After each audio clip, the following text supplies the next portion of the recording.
All of us have bottlenecks in our business, things that make it so we're not as productive as we'd like to be. These are worth focusing on because oftentimes by removing a bottleneck, you can suddenly free up everything so it just flows better. You get more done, you make more money, you get less frustration. Everything's wonderful when you get rid of bottlenecks. Just improvements happen. Let me explain a concept that a lot of people don't understand about how productivity and production works, okay? I want you to imagine for a moment that there's a production line, okay? This is a factory line, okay? It has 3 processes, 1, 2, and 3. All right. The first one produces at 150 cases per day. The second one produces at 150 cases per day. But the third one in that process, so this is a production line where things run down a line, the third one produces at 100 per day. So what's the capacity of this production line? Is it 150 a day? Or is it 100 a day? It's probably pretty obvious. It's 100 cases per day. Because if you run these two at 150, what's going to end up happening is they're all going to stack up in front of this one, which is only producing at 100 a day. And so if you wanted to invest to make this better, so let's say you wanted to have a line that produced at 150 a day. It may cost you $1 million to have a line that produced at 150 a day. But this one part of the machine, that may cost you $300,000 to bring up from 100 a day to 150 a day. And by doing that, by just spending that $300,000, you just got a machine that produces 150 a day for the cost, for a fraction of the cost of buying a machine that produced 150 a day. All right. So that's the concept of a bottleneck. In technical terms, we call that a rate limiter or a speed limiter. And one of the things that we want to do is that we want to take out speed limiters, rate limiters out of our business, out of our lives. Now, a lot of you are saying, well, this is ridiculous. I don't run a production line. I don't run anything close to production line. I don't understand how this could be relevant to my business. Well, let me give you some relevant examples of things that are currently affecting your productivity that you could possibly maybe fix to fix that. So let's start with a quick story. At one point in my business, I ran an e-commerce business that required me to process orders every day. Now, that processing of the orders probably took, 20 minutes to process them. But then I had to get in the car, drive to the post office, and actually physically stand in line and ship those orders out. So every day by 4 o'clock or so, I had to stop whatever I was doing. Even if I was doing $1,000 an hour work at that moment, I had to stop, process these orders, which, by the way, were averaging $7, $8 a piece. And so like even 5 of them would be $35 to $40. I had to stop my $1,000 work to do $35 work to get that to the post office so that it shipped out, so that I could keep these $7 and $8 an order customers happy. As you can imagine, this was a bottleneck in my business, because oftentimes I'd be just getting going, I'd be nailing it. I'd be in a total stream of consciousness. Things were working so well. And then I had to go, it's 4 o'clock. I got to stop and I got to go process my $18.75 of orders and get them to the post office so I can keep that person happy. After doing that for a bit, I did an analysis and realized what I was doing. And so what I ended up doing was I eliminated the shipping part of that. I made it all available digitally, knowing that I was going to lose some orders from the people who didn't have printers, who didn't have the ability to they needed the physical thing processed out to them. But the cool thing was, because people had instant availability, my sales started going up. And within a year, I was making more from the digital products than I had been making in sales from the physical products. So by removing that bottleneck, I actually created a whole new opportunity for myself. Here's the second one. Underperforming technology. So let's imagine for a moment that you've got a computer that's really slow, that keeps crashing on you, that you've got a bad camera. So great example. If you want to go live and you're trying to do it from the webcam that exists on your laptop, may I suggest that that is an underperforming technology that is bottlenecking your business. The quality that is coming out of that in Zoom calls and going live, any recordings that you're making are hurting you with your customers. And may I suggest you may want to just spend $80, $100 and buy a better webcam.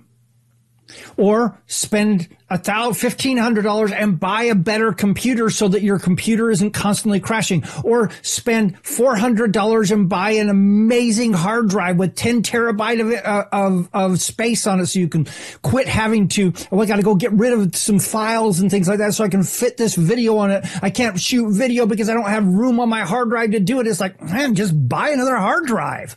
So there's so many things in terms of technology. They're underperforming, that just fixing that one thing can suddenly increase your entire speed of your entire production process. All right, here's the next one. You're the only person in the company who can do X, whatever X is. Create content, create video, post things to social media, engage with people, answer comments in your stream, whatever that is. As long as you're the only person, you are the bottleneck. You are the thing that's slowing things down. You are the thing that's limiting the profitability that you can get out of your company. By the way, if any of these are familiar to anybody, would you please just put something in the comments to let me know that it's not just me who's had these problems in his business.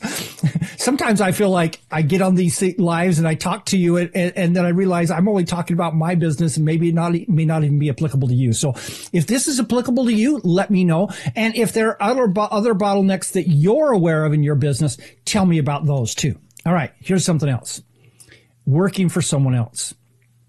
Whether that's, hey, I've got this part-time job that I'm doing. Maybe it's I drive for Uber to bring in some extra cash. But then you run the numbers and you realize you're actually only making about $6.75 an hour by the time you pay for the gas and the time and everything else like that.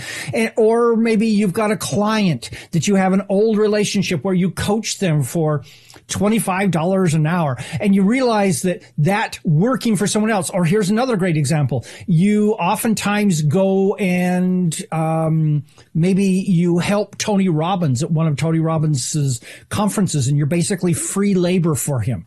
Okay, as long as you're doing that, you're not making money in your own business. It might be great. You might feel wonderful. Hey, I get to be on Tony Robbins' team, and I get to walk up on stage for 5 minutes at the end, and everybody claps and everything else like that. And sometimes I even get to coach and things like that. But hey, if it's not building your business, that might be a bottleneck in your business.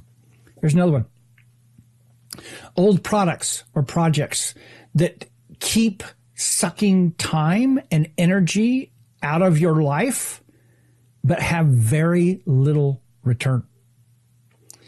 Many of us have a couple of old things that are sitting around that we have to keep updating. Maybe it's a membership site that you started that has 5 people paying $19, $20 a month, and you've got to go create content for them. But you've got this agreement, and so you keep doing it, and it's like, maybe you ought to take that horse out and shoot it. All right, here's another one, underperforming activities. It's very related to that one, but it can be maybe not old contracts, but new things that you're doing. Or it may be something like, hey, that thing called Clubhouse where you go and you sit around all day long listening to other people talk, hoping that you'll build an audience there. But you're actually, after 3 months of being on there, you now have 184 followers, and you're probably not going to get any more than that. And you keep saying, wow, FOMO, I don't want to miss out on this. And maybe it may not be the right thing for you. Here's another one. Your list. If you're not developing your list, have a bottleneck so that when you want to launch, when you want to sell, you don't have the ability to send out an email to a list and get a whole bunch of people to come and go and look at what it is that you're selling and perhaps buy. A lack of a list is probably, for many of us, the single biggest bottleneck that's holding us back. And perhaps we ought to invest some time, energy, and maybe even money to build that. How about this? Your content. You're not putting out content regularly to you're not publishing your articles, you're not publishing videos, you're not going live, you're not doing things on social media. So your content is causing you to be invisible to people. People have forgotten who you are. And when that happens, that's a bottleneck because you can't use that set of relationships to build your future. Next, your lack of engagement. It can be, some of us really need to be doing a better job of engaging with their audience, whether it is on social media, whether it is in comments, whether it is in just mailing out to them and things like that. In fact, let's bring this one up too. Your lack of emails. So if you're not sending out emails to your list, you don't have a list. I was talking to somebody just 2 days ago who said, I've currently got I think they said 180 people signed up for my email list, and I'm waiting to get that to 850 to 1,000, and then I'll mail them about my next offer. And I said, wait a minute. If you're not mailing those people regularly, by the time you get to 850, when you send them that email, they're going to have forgotten they signed up for the first place. And so you're now a spammer. They're all going to complain, and it's going to make it so that none of your emails get through. So if you're not regularly emailing your list, you really don't have a list, and it decreases in size every single month. You may not know it because it looks like you've still got 300 people on that email list, but hey, some of them have changed their email address. Some of them will have forgotten that you exist. And so it's all going to hurt you later on. You need to be regularly engaging with your email list. How about this one? Your unwillingness to hire. So if you're unwilling to hire somebody else to help you do what needs to be done, you are by definition strangling down, you're cinching down the flow of that potential that's going back to your production line that I showed you at the beginning. If you're cinching down on that production line, and if you didn't get a chance to watch that, you may want to go back and watch it from the beginning because it's a good concept. Having employees increases your productive capacity. Final one, your money mindset. So if you've got a money mindset that says somehow that making money is evil, that maybe it's got to be perfect, or I don't put it out there. Maybe it's I'm nervous, this isn't good enough.